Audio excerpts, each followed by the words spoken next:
الله أكبر.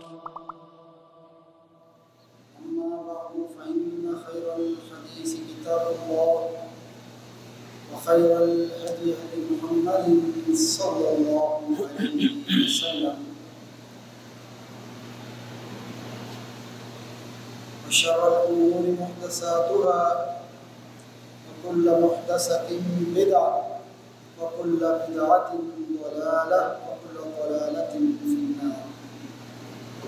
أما بعد فأعوذ بالله من الشيطان الرجيم. بسم الله الرحمن الرحيم. يا أيها الناس اتقوا ربكم الذي خلقكم من نفس واحدة وخلق منها زوجها وبث منهما رجالا كثيرا ونساء واتقوا الله الذي تساءلون به والأرحام إن الله كان عليكم رقيبا. يا أيها الذين آمنوا اتقوا الله حق تقاته ولا تموتن إلا وأنتم مسلمون. يا أيها الذين آمنوا اتقوا الله وقولوا قولا سديدا يصلح لكم أعمالكم ويغفر لكم ذنوبكم ومن يطع الله ورسوله فقد فاز فوزا عظيما. إن الله وملائكته يصلون على النبي يا أيها الذين آمنوا صلوا عليه وسلموا تسليما. اللهم صل على محمد وعلى آل محمد كما صليت على إبراهيم وعلى آل إبراهيم إنك حميد مجيد. اللهم بارك على محمد وعلى آل محمد كما باركت على إبراهيم وعلى آل إبراهيم إنك حميد مجيد. رب اشرح لي صدري ويسر لي أمري واحلل عقدة من لساني يفقهوا قولي. رب زدنا علما رب زدنا علما رب زدنا علما رب يسر ولا تعسر وتمم بالخير. قال الله تعالى في القرآن المجيد والفرقان الحميد. أعوذ بالله من الشيطان الرجيم. بسم الله الرحمن الرحيم. يوم لا ينفع مال ولا بنون إلا من أتى الله بقلب سليم. وقال النبي صلى الله عليه وسلم ألا وإن في الجسد مضغة وإذا صلحت صلح الجسد كله وإذا فسدت فسد الجسد كله ألا وهي القلب أو كما قال النبي صلى الله عليه وسلم. یہ جو بھائی ایک سائڈ پہ بیٹھے ہیں ان سے گزارش ہے کہ ذرا سامنے آئیں.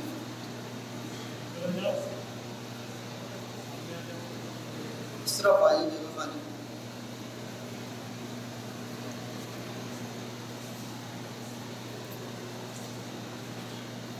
حاضرین محترم، میرے عزیز دوستوں، ساتھیوں اور بزرگوں،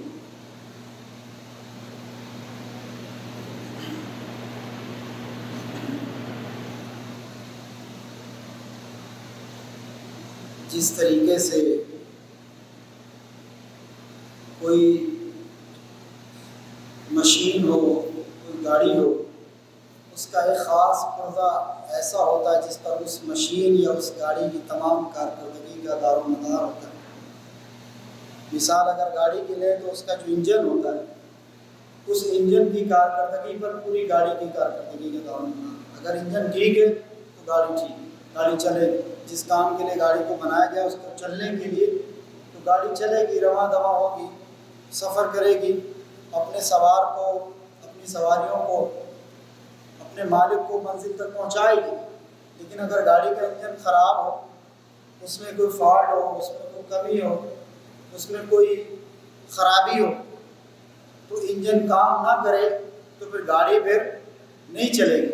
جب گاڑی نہیں چلے گی تو وہ سفر نہیں کرے گی. اس کو جس مقصد کے لیے بنایا ہے، جس مقصد کے لیے اس کو جو ہے وہ بنانے والوں نے، کارخانے والوں نے جس مقصد کے لیے اس کو بنایا جوڑا وہ مقصد پورا نہیں ہو سکے جب تک کہ اس کا انجن ٹھیک نہیں ہوگا،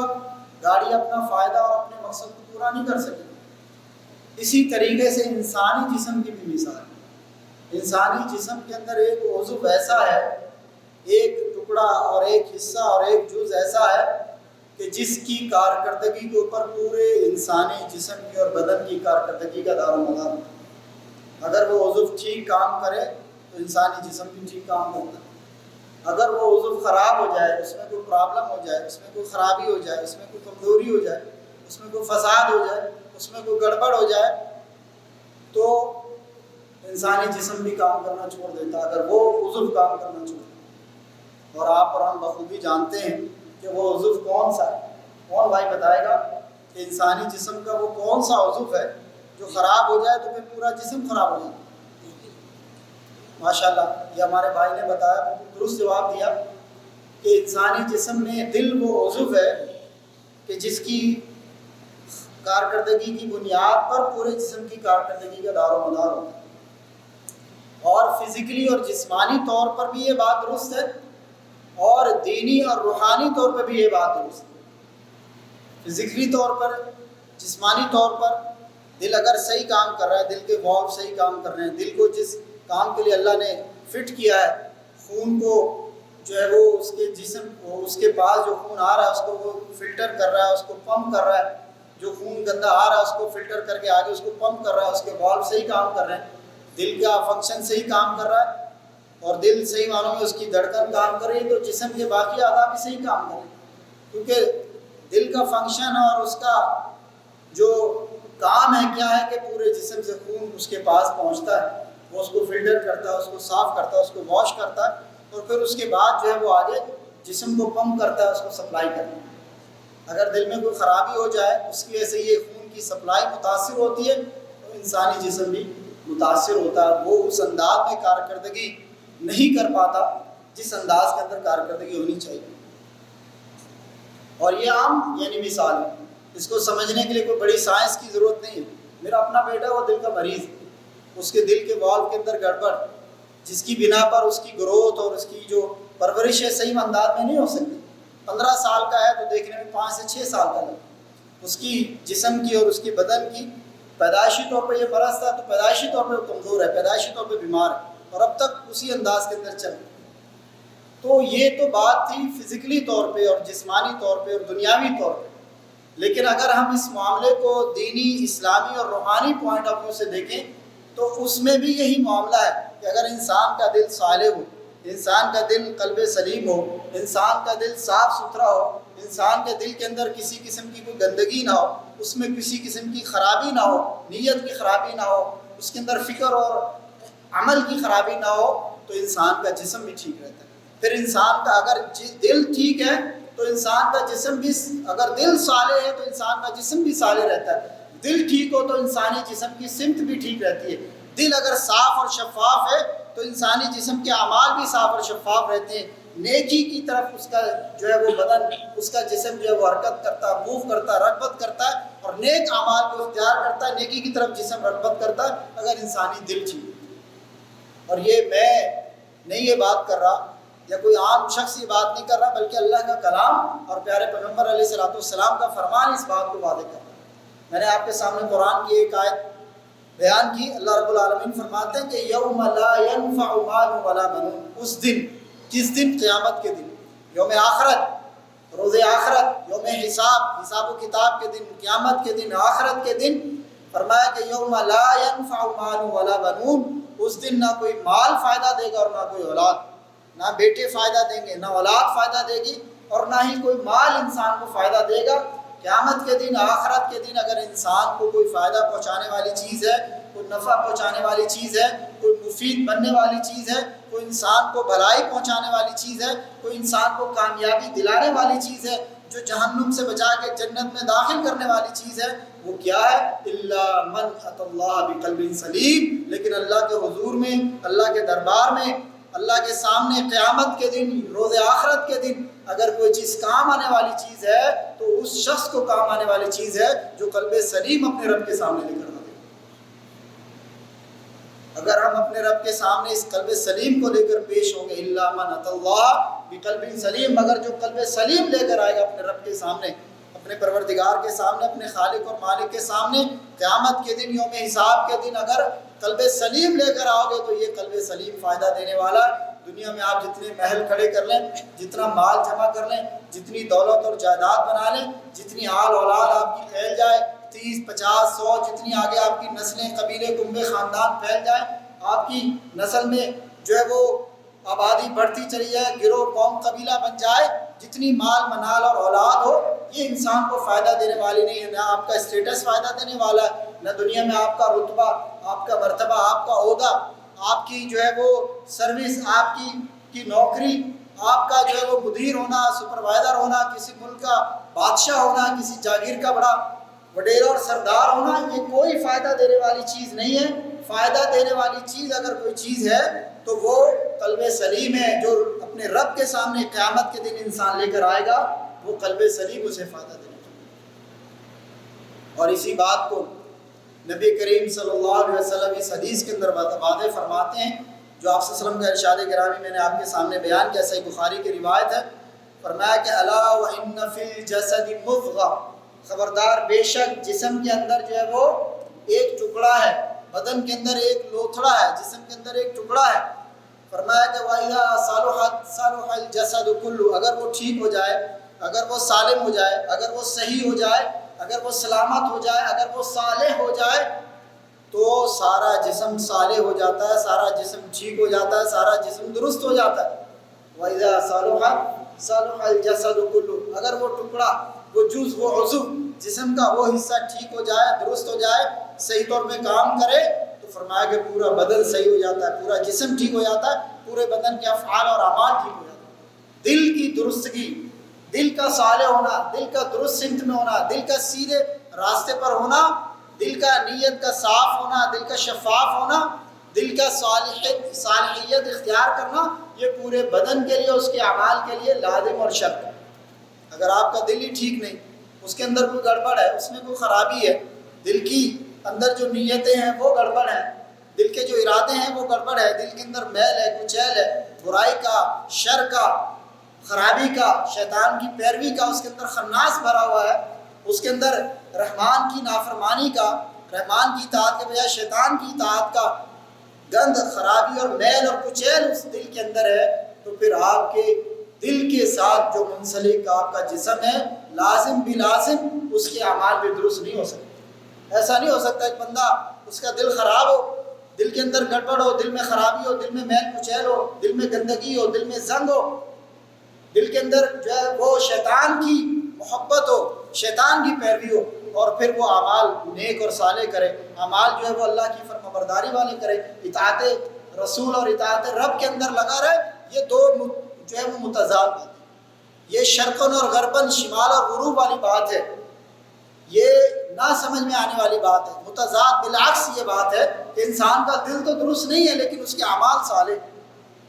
اگر اعمال صالح بظاہر آپ کو نظر آ رہے ہیں تو یہ بظاہر کچھ اور ہے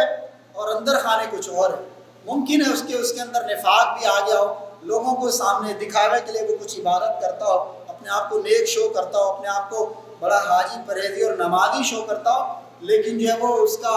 دل اس کا اعمال کا ساتھ نہیں دیتا، تو پھر اس کا جو عمل ہوگا وہ روح سے خالی ہوگا، اس کا جو عمل ہوگا وہ اخلاص سے خالی ہوگا، اس کا جو عمل ہوگا وہ لذت اطاعت الہی سے خالی ہوگا،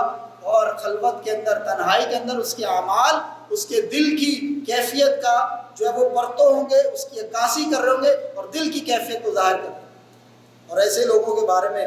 نبی کریم صلی اللہ علیہ وسلم نے فرمایا تھا کہ قیامت کے دن کچھ لوگ آئیں گے اللہ کے دربار میں کہ جن کی نیکیاں تہامہ پہاڑ کے برابر ہوں گی۔ قیامت کے دن کچھ آئیں گے، کچھ لوگ حاضر ہوں گے، کچھ لوگ لائے جائیں گے جن کی نیکیاں تہامہ پہاڑ کے برابر ہوں گی۔ یہ تہامہ پہاڑ آپ کے سعودی عرب میں کسی علاقے کے اندر ہے، وہ بھول گیا، اس دن بات بھی ہو رہی تھی، بہت بڑے بڑے پہاڑ ہیں، تو تہامہ پہاڑ کے برابر، کیونکہ بڑے بڑے پہاڑ تھے تو نبی کریم صلی اللہ علیہ وسلم نے اس کی مشابہت دی کہ تہامہ پہاڑ کے برابر ان کی نیکیاں ہوں گی۔ یعنی بڑے بڑے پہاڑ جو آپ امیجن کر سکتے ہیں، تصور کر سکتے ہیں، اپنے ذہن کے اندر لا سکتے ہیں کہ بڑے بڑے پہاڑ ہوں گے، ان کے برابر نیکیاں ہوں گی، بڑے ہی اعمال ہوں گے، روزہ بھی ہوگا، نماز بھی ہوگا، زکوٰۃ بھی ہوگا، صدقہ و خیرات بھی ہوگا، حج بھی ہوں گے، عمرے بھی ہوں گے، نوافل بھی ہوں گے، تہجد کی نمازیں بھی ہوں گے، نفلی روزے اور نمازیں بھی ہوں گے، لوگوں کے ساتھ جو ہے وہ صدقہ و خیرات بھی ہوگا، بڑی نیکیاں ہوں گی۔ لیکن فرمایا کہ جب قیامت کے دن وہ لوگ آئیں گے یا لائے جائیں گے تو ان کی جو نیکیاں ہوں گی جو تہامہ پہاڑ کے برابر ہوں گی وہ ذروں کی طرح اور روئی کے گالوں کی طرح جو ہے وہ اڑا کر جو ہے خاک کر دی جائیں گے۔ ان کا کوئی وزن نہیں ہوگا، ان کو اڑا دیا جائے گا، وہ ختم کر دی جائیں گی، ان کا کوئی وزن نہیں ہوگا، ان کی کوئی اہمیت نہیں ہوگی۔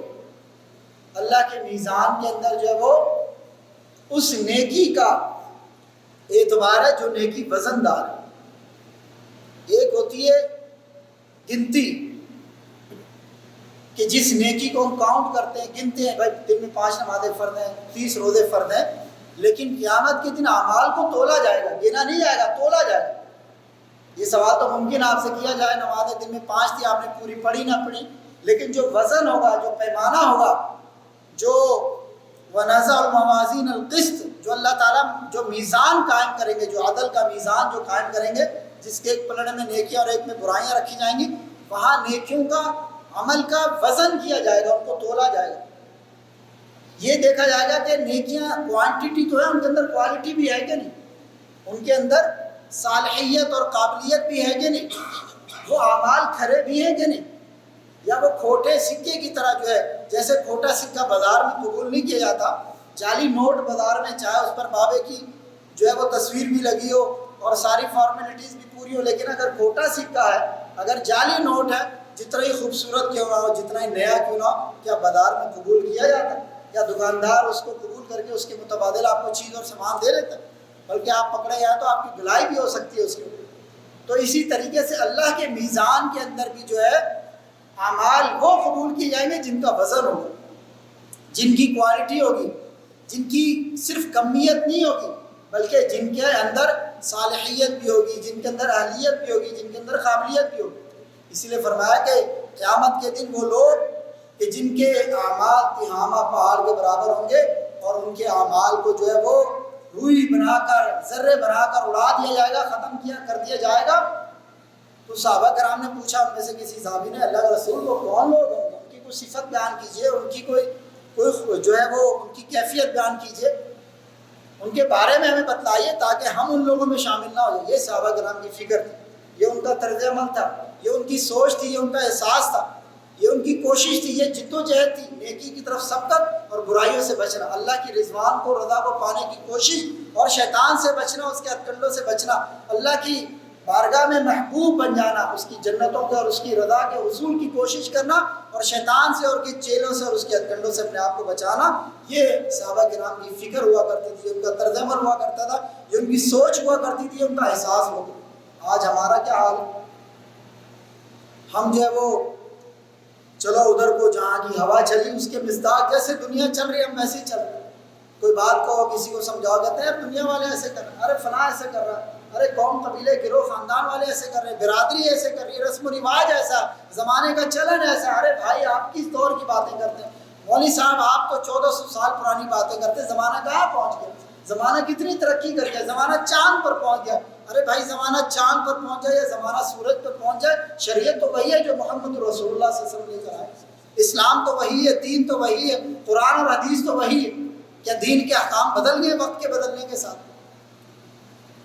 کیا حلال و حرام جو ہے اس کے احکامات تبدیل کر دیے گئے؟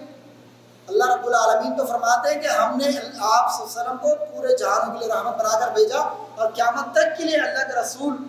بھیجے گئے، ان کی تعلیمات بھیجی گئی، ان کی شریعت بھیجی گئی، دین اسلام بھیجا گیا، یعنی اللہ کے رسول سے لے کر قیامت کی دیواروں تک یہی دین رہے گا، یہی دین اسلام رہے گا، یہی قرآن رہے گا، یہی شریعت رہے گی، اس کے اندر کوئی تغیر و تبدل نہیں کیا جا سکتا۔ وقت کچھ بن جائے، زمانہ کچھ بن جائے، حالات کچھ ہو جائیں، لوگوں کی طرز فکر اور عمل کچھ ہو جائے، اس سے دین کے اوپر، شریعت کے اوپر کوئی فرق نہیں۔ اس لیے جو لوگ یہ بات کرتے ہیں چلو ادھر کو جہاں کی ہوا چلی، یہ وہ لوگ ہیں جو زمانے کے اور وقت کے دھارے کے ساتھ بہہ جانے والے ہوتے ہیں، لیکن استقامت جو چیز ہوتی ہے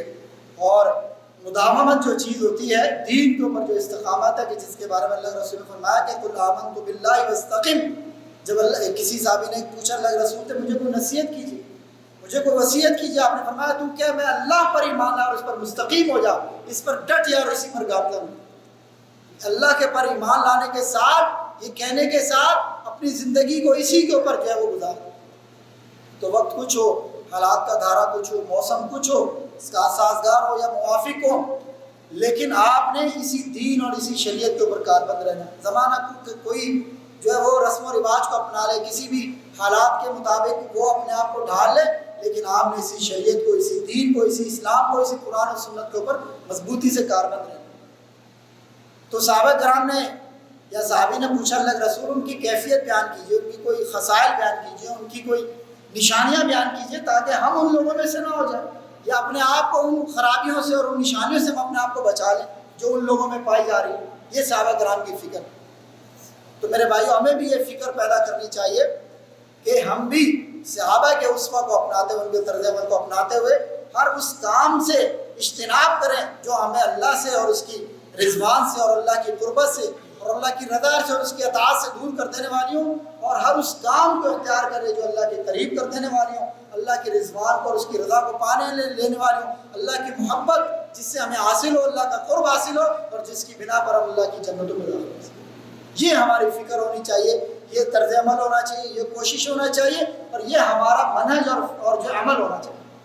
تو نبی کریم صلی اللہ علیہ وسلم نے ان لوگوں کی یہ خصلت اور یہ ان کی کیفیت اور یہ ان کی عادت بیان کی کہ یہ وہ لوگ ہوتے ہیں یا یہ وہ لوگ ہوں گے جو جلوت میں, مجلس میں, محفل میں تو لوگوں کے سامنے بڑے نیک ہوں گے, بڑے نمازی ہوں گے, بڑے متقی اور پرہیزگار, جو وہ اپنے آپ کو دکھا رہے ہوں گے, شو کر رہے ہوں گے, لوگوں کو سمجھ رہے ہوں گے, لیکن ان کی خلوت جو ہوگی ان کی جلوت کے مطابق نہیں ہوگی. ان کی جو تنہائی ہوگی ان کی محفل کے مطابق نہیں ہوگی. تنہائی میں اور خلوت میں وہ اپنے آپ کو جب لوگوں سے الگ ہو جائیں گے, تنہائی میں ہو جائیں گے, پھر وہ گناہ کریں گے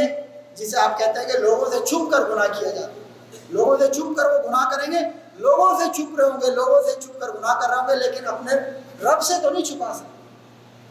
تو یہ وہ لوگ ہوں گے, لوگوں کے سامنے نیک ہوں گے, خلوت کے اندر گناہ کا ارتکاب کر رہے ہوں گے. ان لوگوں کی جو نیکیاں ہوں گی وہ تہامہ پہاڑ کے چاہے برابر ہی کیوں نہ ہو, لیکن قیامت کے دن ان کی ذرے کے برابر بھی اہمیت, حیثیت اور وزن نہیں. تو میں عرض کر رہا تھا کہ اللہ کا جو میزان ہے اس میں اعمال کو اور نیکیوں کو تولا جائے تو وہ نیکی کریں اس دل کے ساتھ, قلب سلیم کے ساتھ, جو اللہ کے پیمانے میں, اللہ کے میزان میں جو بھاری ہو جائے, جو وزنی ہو جائے. ایسا نہ ہو کہ قیامت کے دن ہمارا بھی معاملہ ان لوگوں کی طرح سے ہو کہ جن کی نیکیاں اتنی زیادہ ہوں گی لیکن ان کی کوئی وقت نہیں ہوگی, کوئی حیثیت نہیں ہوگی اور کوئی وزن نہیں ہوگا, اور وہ ذروں کی طرح, روئی کی گالوں کی طرح اور جو ہے وہ خاک کی طرح جو ہے وہ اڑا دی جائیں گی, لیکن ان کا کوئی شمار نہیں ہوگا, ان کا کوئی وزن نہیں. اللہ تعالیٰ نے اس سے محفوظ فرمائے. تو میں عرض کر رہا تھا کہ اللہ کے رسول صلی اللہ علیہ وسلم نے فرمایا کہ وَإِذَا صَلُحَتْ صَلَحَ الْجَسَدُ كُلُّهُ, اگر وہ جسم کا ٹکڑا صحیح ہو جائے تو سارا جسم صحیح ہو جاتا ہے. وَإِذَا فَسَدَتْ فَسَدَ الْجَسَدُ كُلُّهُ, اور اگر وہ جسم کا ٹکڑا وہ عضو خراب ہو جائے تو پورا جسم, پورا بدن خراب ہو جائے. اللہ وحی القلب, خبردار باخبر رہو بے شک وہ دل. آخر کے اندر اللہ کے رسول صلی اللہ علیہ وسلم نے اس کی وضاحت فرمائی کہ وہ جسم کا عضو, وہ بدن کا وہ ٹکڑا, وہ گوشت کا وہ لوتھڑا, وہ جسم کا جز, وہ دراصل کیا ہے, وہ دل ہے. دل اگر انسان کا ٹھیک رہے, صالح رہے, سیدھا رہے, نیک رہے, صاف اور شفاف رہے, میل کچیل سے, گناہوں کی, برائیوں کی, شر کی گندگی سے, زن سے, میل کچیل سے صاف رہے, شفاف رہے, مستقیم رہے, تو پھر ایسے بندے کا جسم اور اس کا بدن بھی ٹھیک رہتا ہے. اور اگر دل خراب ہو جائے تو پھر پورا بدن اور جسم بھی خراب ہو جایا کرتا ہے. یہ معنوی معنی کے اندر ہے. یہ نہیں ہے کہ اگر آپ کا دل جو اس میں خرابی ہے, جو ہے وہ دینی اور روحانی لحاظ سے دل کے اندر جو ہے وہ گندگی ہے, تو بظاہر آپ کا جسم بھی جو ہے وہ خراب ہو جائے گا. نہیں, آپ کے اعمال خراب ہو جائیں گے. دل اگر درست ہے تو آپ کے اعمال درست ہوں گے, دل اگر خراب ہے تو اس کی بنیاد پر اعمال خراب ہیں. اللہ اکبر. اور اسی طریقے سے نبی کریم صلی اللہ علیہ وسلم نے حدیث بیان کرنے کے بعد آخر کے اندر فرمایا کہ التقویٰ ہاہنا, التقویٰ ہاہنا واشار الی صدری. صحیح مسلم کی روایت ہے کہ نبی کریم صلی اللہ علیہ وسلم نے فرمایا کہ تقویٰ دراصل ادھر ہوتا ہے, تقویٰ دراصل یہاں ہوتا ہے. وہ اشارہ الی صدری, اور اپنے سینے کی طرف اشارہ کیا. یعنی انسان کا جو تقویٰ ہے اور انسان کا جو اخلاص ہے اور جو متقی ہونا ہے دراصل وہ اس کے دل کے ساتھ منسلک۔ یہ نہیں کہ انسان بظاہر نمازیں پڑھ رہا، بظاہر روزے رکھ رہا، لیکن اس کا دل درست نہیں ہے، دل میں تقویٰ نہیں ہے۔ وہ جو بظاہر جو چیزیں کر رہا ہے وہ لوگوں کو دکھلاوے کے لیے، وہ نفاق ہے، جو لوگوں کے سامنے کچھ ہے اور درون خانہ کچھ ہے، ظاہر میں کچھ ہے اور اندر میں کچھ ہے، باطن میں کچھ ہے۔ یہ جو دو رنگی ہے، اسی لیے اقبال نے کہا تھا کہ دو رنگی چھوڑ یک رنگی ہو جا۔ یہ دو رنگی جو ہے مسلمان کے لیے جائز نہیں ہے کہ انسان دو رنگ، ظاہر میں کچھ اور باطن میں کچھ، بلکہ ظاہر اور باطن انسان کا ایک ہونا چاہیے۔ وہ کیا ہونا چاہیے؟ نیک ہونا چاہیے، متقی اور پرہیزگار ہونا چاہیے۔ اسی لیے اللہ کے رسول صلی اللہ علیہ وسلم نے فرمایا کہ التقویٰ ہاہنا واشار الی صدرہ، کہ فرمایا کہ تقویٰ دراصل یہاں ہوتا ہے، اور اشارہ کیا اپنے سینے کی طرف، کہ تقوی کا جو مقام ہے، تقوی کا جو مسکن ہے، تقوی کی جو جگہ ہے، وہ دراصل کیا ہے؟ وہ انسان کا دل۔ اگر دل انسان کا خالص ہے، دل انسان کا نیک ہے، دل انسان کا متقی ہے، دل انسان کا پرہیزگار ہے، تو اس کا مطلب ہے کہ انسان سالم کا سالم متقی اور پرہیزگار۔ لیکن اگر دل ٹھیک نہیں ہے، دل میں کوئی ٹیڑھ پن ہے، دل میں کوئی کجروی ہے، دل میں کوئی ٹیڑھا پن ہے، دل میں کوئی جو ہے وہ دائیں بائیں ہے، دل میں کوئی زنگ ہے، دل میں کوئی گندگی ہے، دل میں کوئی میل کچیل ہے، بظاہر وہ کتنے عمل کرتا رہے، وہ صرف لوگوں کو دکھلاوے کے لیے، وہ صرف ظاہراً ہے، وہ ایک نفاق کی ایک صورت اور شکل ہے۔ منافق بھی تو اللہ کے رسول صلی اللہ علیہ وسلم کے دور میں نمازیں پڑھا کرتے تھے، وہ بھی روزے رکھا کرتے تھے، وہ بھی نیک اعمال کیا کرتے تھے، تاکہ جہاد میں بھی آسان کے ساتھ شامل ہو، لیکن ان کو منافق کیوں کہا جائے؟ کیوں کہا جائے؟ اس لیے کہ ان کا ظاہر کچھ ہوتا اور باطن کچھ ہوتا، ان کا جسم کچھ اور کہہ رہا تھا، ان کا دل کچھ اور کہہ رہا تھا، ان کے ظاہر میں اور ان کے جسم کے اعمال میں کچھ اور جھلک تھی، اور دراصل ان کا دل جو ہے وہ کچھ اور ظاہر کر رہا تھا، ان کے دل کی کیفیت کچھ اور تھی۔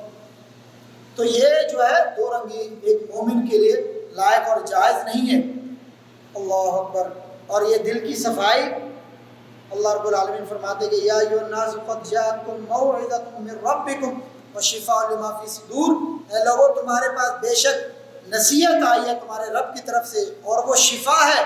جو تمہارے دلوں میں ہے، اس کے لیے وہ شفا ہے۔ کیا ہے؟ یہ قرآن، یہ اللہ کا قرآن، یہ نصیحت بھی ہے، اور جو تمہارے دل کی جو بیماریاں ان کے لیے شفا بھی ہے، یہ اکسیر بھی ہے، یہ دوا بھی ہے، یہ ایک جو ہے وہ سرجن بھی ہے جو تمہارے دل کی خرابیوں کو دور کر کے تمہارے دل کو صاف اور شفا کرے۔ لیکن کب؟ جب اس کتاب سے تعلق پیدا کریں گے، کب؟ جب اس قرآن کو اپنے سینے سے لگائیں گے، کب؟ جب اس قرآن کے حامل بن جائیں گے، کب؟ جب اس قرآن کو پڑھیں گے، اس کو سمجھیں گے، اس کو سیکھیں گے اور اس کے مطابق اپنی زندگیوں کو ڈالنے کی کوشش کریں گے، تب یہ ہمارے لیے شفاء لما فی الصدور بھی ہو جائے گا، اور یہ ہمارے لیے نصیحت بھی ہو جائے گی، اور یہ ہمارے لیے خیر اور بھلائی بھی بن جائے گی۔ وگرنہ یہ کتاب تو 1400 سال سے ہے، جن لوگوں نے اس کو اپنایا، اس کے حامل بنے، اس کے اوپر عمل کیا، اس کا ابلاغ کیا، اس کا پرچار کیا، اس کی دعوت دی، وہ دنیا میں بھی کامیاب ٹھہرے، اور وہ آخرت میں بھی اللہ کے ہاں جو وہ پسندیدہ ٹھہرے، جس کے لیے جن کے لیے اللہ تعالیٰ نے رضی اللہ عنہم ورضوا عنہ کی سند جاری کر دی۔ اور آج ہم اور آپ ہیں، ہم اپنے آپ کو حامل قرآن کرتے ہیں، کہتے ہیں ہم اپنے آپ کو مسلمان کہلاتے ہیں، دوسرے لوگ ہمیں کہتے ہیں یہ مسلمانوں کی کتاب ہے، لیکن ہم نے اس کے ساتھ سلوک اور رویہ کیا ہوا کہ ہم نے اس کو صرف اپنی زبان کی حد تک ہم نے کہا جی ہماری مقدس کتاب ہے، یہ ہمارے پیارے پیغمبر پر اتری ہوئی نازل شدہ کتاب ہے، یہ آخری کتاب اللہ کا کلام ہے۔ یہ بات صرف ہمارے حلقوں، یہ ہم صرف ہمارے زبانوں تک ہے، ہمارے حلقوں سے نیچے نہیں اتری۔ ہم نے اس کو دل سے تسلیم نہیں کیا،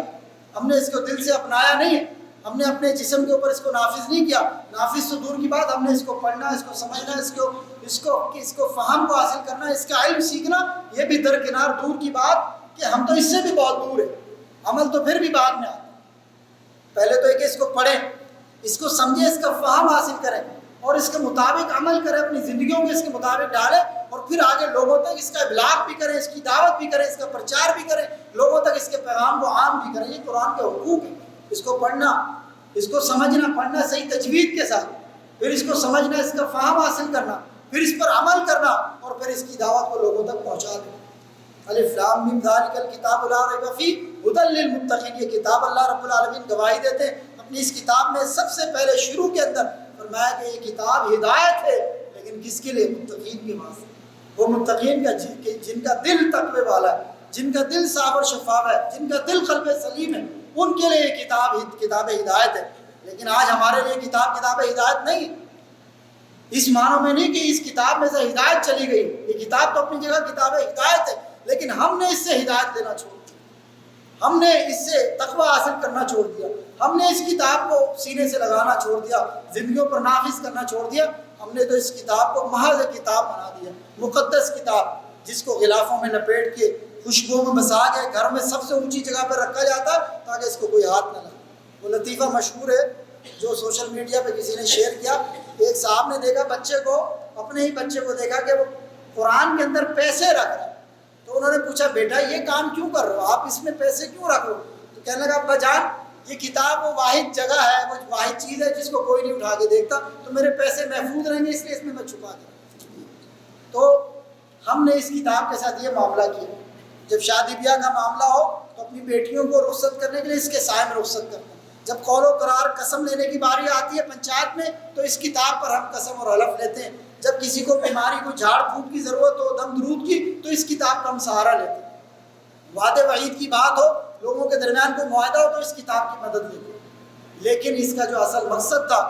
اس کی آنے کا، اس کے نازل ہونے کا، کہ اس کو پڑھا جائے، اس کو سمجھا جائے، اس پر عمل کیا جائے، یہ کتاب تو کتاب ہدایت تھی، یہ کتاب تو زندگی گزارنے کا اصول اور طریقہ بتانے والی تھی، یہ تو کتاب زندگی کیسے گزارنی ہے اس کا پورا پیٹرن اس کتاب کے اندر ہے، کہ آپ کی زندگی کا معاشی نظام، آپ کا جو ہے معاشرتی نظام، آپ کا جو ہے وہ عدل کا نظام، آپ کا تعلیمی سسٹم، وہ سارا کا سارا اس کتاب کی روشنی میں ہونا چاہیے۔ لیکن ہم نے اس کتاب کو محض کتاب مقدس بنا دی، جیسے وہ عیسائی کہتے ہیں نا بائبل کو، وہ کہتے ہیں کتاب مقدس، تو ہم نے بھی اس کتاب کو کتاب مقدس تو بنا لیا، یعنی بس تقدیس ہے وہ ہمارے دلوں میں، لیکن عمل کرنے کے لیے ہمیں اس کتاب کی ضرورت ہے۔ تو اللہ رب العالمین فرماتے ہیں کہ تمہارے پاس ایک نصیحت تمہارے رب کی طرف سے آئی اور شفا جو تمہارے دلوں کی بیماریوں کو دور کر دے گی، وہ شفا اور وہ نصیحت کیا ہے؟ وہ یہ کتاب ہے جس سے آج ہم دور ہیں، تو نہ ہم اس سے نصیحت حاصل کرتے، نہ ہمارے دلوں کی بیماریاں دور ہوتی۔ اگر ہم چاہتے ہیں کہ ہمارا دل قلب سلیم ہو، دل پاک صاف اور شفاف ہو،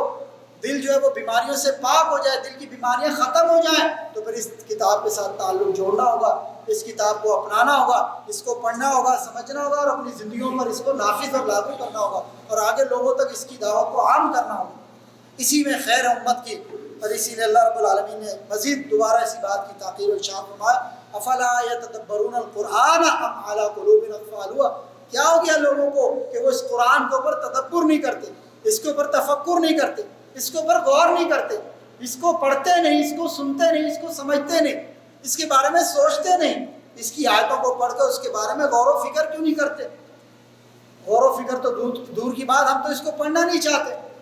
ہم تو اس کو سمجھنا نہیں چاہتے۔ کتنے لوگ ہیں، اگر میں پوچھوں اس مجمع کے اندر کتنے لوگ ہیں جن کو تجوید کے ساتھ، صحیح تلفظ کے ساتھ قرآن آتا ہو؟ تو اللہ من رحم ربی، اور اللہ ماشاء اللہ چند ساتھی اور چند بھائی ہوں گے جن کو قرآن صحیح تلفظ اور تجوید کے ساتھ جو وہ آتا ہوگا۔ یہ فرض ہے ایک مسلمان کے اوپر، فرض ہے ایک مسلمان کے اوپر کہ وہ اس کی تجوید اور اس کے تلفظ کو سیکھے، اور قرآن کو صحیح انداز میں، جس طرح اس کے مخارج ہیں، جس طرح عربی انداز میں یہ نازل ہوا، اس کو کما حق کو اسی کے مطابق پڑھے۔ یہ ایک مسلمان کو فرض اللہ دیا۔ لیکن ہم کیا سمجھتے ہیں؟ ہم نے اس کتاب کو تبرکن رکھا ہوا، تبرک حاصل کرنا، ہم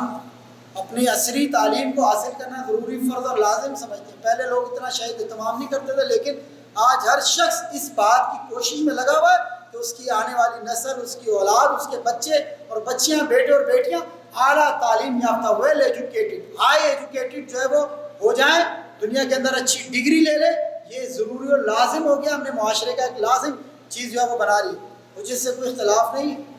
نہ میں عصری تعلیم کی مخالفت یہاں کروں گا اور نہ میں کرتا ہوں ذاتی طور پر، لیکن میرے بھائی وہ چیز جس کا آپ کے رب سے تعلق ہے، جس کے اوپر آپ کے آخرت کا دار و مدار ہے، جس کے اوپر آپ کی اصل اخروی کامیابی کا دار و مدار ہے، کیا آپ نے اپنے بچوں کو اس کتاب کی بھی تعلیم دی، خود بھی اور اپنے بچوں کو بھی اس کتاب کی طرف توجہ دلائی؟ ہم خود بھی اور ہمارے بچے بھی کتنا اس کتاب کو پڑھتے ہیں اور سیکھتے ہیں، اس کا فہم حاصل کرتے ہیں، تجوید کے ساتھ پڑھتے ہیں؟ کتنے ہی والدین ہیں جن کو یہ فکر ہو کہ میں خود بھی اس کتاب کی تعلیم صحیح تلفظ کے ساتھ اس کو پڑھنا سیکھوں اور میرے بچے بھی اس کو پڑھنا سیکھیں، اور اس کے بعد اگلے درجے اور اگلے اسٹیپ میں اس کا فہم بھی ہم حاصل کریں۔ کتنے لوگ ہیں جن کو یہ فکر ہے،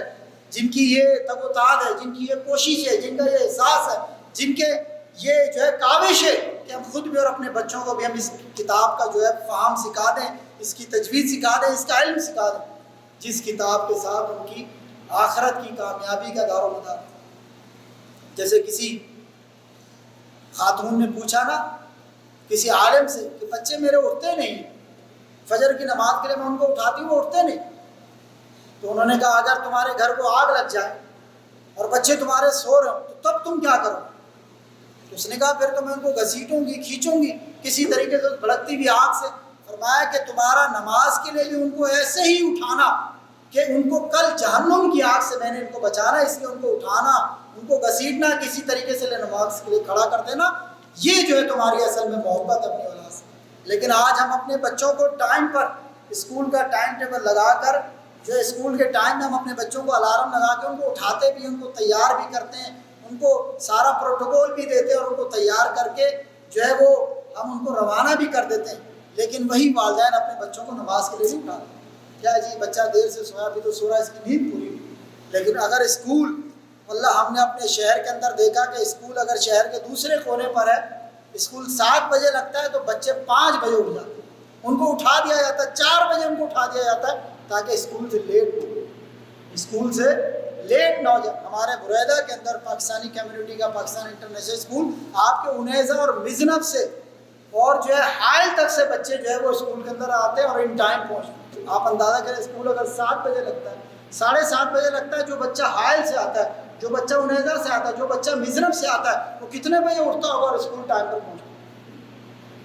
ذرا تصور کریں، ذرا امیجن کریں. لیکن اسی بچے کو اگر فجر کے لیے اٹھانا ہو تو ماں باپ سوچتے ہیں اچھا بچہ ہے، نیند پوری کر لے. اللہ اکبر. تو اللہ رب العالمین فرماتے ہیں کہ افلا یتدبرون القرآن ام علی قلوب اقفالها، کیا وہ قرآن پہ تدبر نہیں کرتے، غور و فکر نہیں کرتے؟ ام علی قلوب اقفالها، یا ان کے دلوں پر تالے لگے. اب ذرا اس بات کو غور کیجئے گا کہ جو لوگ قرآن پر تدبر کرتے ہیں، تفکر کرتے ہیں، غور و فکر کرتے ہیں، سوچ بچار کرتے ہیں، قرآن کا فہم حاصل کرتے ہیں، اس کو پڑھتے ہیں، یعنی اس کا مطلب یہ ہے کہ ان کے دل قلب سلیم ہے، ان کے دل اللہ کی محبت کے اندر مبتلا ہے، اللہ کی محبت میں مشغول ہے، اللہ کی محبت میں مستغرق ہے. اور جو لوگ قرآن سے غافل ہیں، قرآن کے فہم سے غافل ہیں، قرآن کے اوپر تدبر اور تفکر سے غافل ہیں، قرآن کے پڑھنے سے غافل ہیں، اس کا مطلب ہے وہ آٹومیٹکلی یہ جان لیں اللہ رب العالمین کے کلام کے الفاظ میں ان کے دلوں کے اوپر تالے لگے. ام علی قلوب اقفالها، اس کا مطلب ہے جو بندہ قرآن میں غور و فکر کرتا ہے اس کا دل قلب سلیم ہے، اللہ کی محبت میں گرفتار ہے اور اس کا دل کھلا ہوا ہے. لیکن جو شخص قرآن سے غافل ہے، قرآن کی تعلیم سے، قرآن کے فہم سے، قرآن کے تدبر سے، وہ جان لے کہ اس کے دل کے اوپر تالے پڑیں گے. کس کے؟ غفلت کے تالے، معصیت کے تالے، اللہ سے دوری کے تالے اور شیطان کی محبت کے تالے اس کے دل کے اوپر. اللہ رب العالمین اپنی کتاب میں فرماتے ہیں کیا وہ قرآن میں غور و فکر نہیں کرتے یا ان کے دلوں پر تالے پڑے ہیں؟ اس کا مطلب ہم اور آپ اس آیت کے روشنی میں اپنے آپ کو چیک کر لیں، اس آیت کے میزان میں اپنے آپ کو دیکھ لیں کہ ہمارے دلوں پر تالے ہیں یا ہمارے دل کھلے ہوئے ہیں، ہمارے دل مفتوح ہیں، اللہ کی طرف متوجہ ہیں یا ہمارے دلوں پر تالے لگے ہوئے. اس آیت کی روشنی میں ہم اور آپ اپنا محاسبہ کر سکتے ہیں، ہم اور آپ اپنا موازنہ کر سکتے ہیں، ہم اور آپ اپنے آپ کو چیک کر سکتے ہیں کہ ہم دراصل کن لوگوں کی فہرست میں شامل ہیں، وہ لوگ جن کے دلوں پر تالے ہیں یا وہ لوگ جن کے دل اللہ کی محبت میں مشغول ہیں، یا ان لوگوں میں شامل ہیں جو غافل دل والے. امام ابن رجب رحمۃ اللہ علیہ کا قول ہے کہ جو بدنی اعمال ہیں ان اعمال کی کثرت کی وجہ سے فضائل شمار نہیں ہوتے. یعنی ایک انسان نفل پہ نفل پڑھی جائے، قرآن پہ قرآن پڑھا جائے اور جو ہے ذکر اذکار پہ اذکار کیے جائے، بلکہ خالص نیت اور سنت اور دل کے معرفت کے ساتھ جو انسان عمل کرتا ہے، دل کے حقیقت کے ساتھ، دل کے جاگنے کے ساتھ، دل کے حضور کے ساتھ، دل اپنے رب کی طرف متوجہ کر کے ان اعمال کی کثرت کی بنا پر ان کے فضائل شمار ہوتے. وہی بات جو شروع میں نے کی کہ اللہ کو کوانٹٹی نہیں چاہیے، اللہ کو کوالٹی چاہیے آپ کے عمل کی. آپ نمازیں پڑھتے جائیں، ٹکرے مارتے جائیں، جیسے لوگ بعض لوگوں نے جیسے نمازیں فرض کی ہوئی اپنے طور پر، جی فلاں نماز کی اتنی رکعت ہے، فلاں نماز کی اتنی رکعت ہے، مثال عشاء کی 17 رکعت ہیں، وہ ٹکرے پہ ٹکرے مار رہے ہوتے ہیں، جس کو ہمارے لوگ کہتے ہیں. یہ ہمارے کچھ پختون بھائی ہیں جو پاکستان میں ہمارے جو پشتون ڈرائیور ہوتے ہیں تو ہمارے مشہور ہے یہ ڈرائیوروں والی نماز. یہ کون سی نماز ہے؟ یہ ڈرائیوروں والی نماز ہے جن میں سجدے اور رکوع ٹھک ٹھک ٹھک ٹھک چل رہے ہوتے ہیں، پتہ نہیں چل رہا ہوتا رکوع کب کیا، سجدہ کب کیا اور کب سلام پھیر دیا. تو یہ گنتی پوری کر رہے ہوتے، یہ گنتی پوری کر رہے ہوتے. دراصل اللہ کو یہ گنتی نہیں مطلوب. اللہ کو کیا مطلوب ہے؟ آپ کی عمل کی کوالٹی، آپ کے عمل کا حسن، آپ کے عمل کا نکھار، آپ کے عمل کی خوبصورتی، آپ کے عمل کی زینت، یہ میرے رب کو اور آپ کے رب کو مطلوب ہے. اس لیے امام ابن رجب کہتے ہیں کہ بدنی اعمال کی کثرت، جی اتنے میں نے روزے رکھ لیے، اتنے میں نے نفلیں پڑھ لی، اتنے میں نے اذکار کر لیے، اتنے میں نے صدقہ و خیرات کر دیے، آپ گنتے رہتے. اللہ رب العالمین ان چیزوں کو شمار نہیں کرتا، بلکہ کیا انسان کا اخلاص، اس کی نیت، سنت کے مطابق عمل اور دل کی معرفت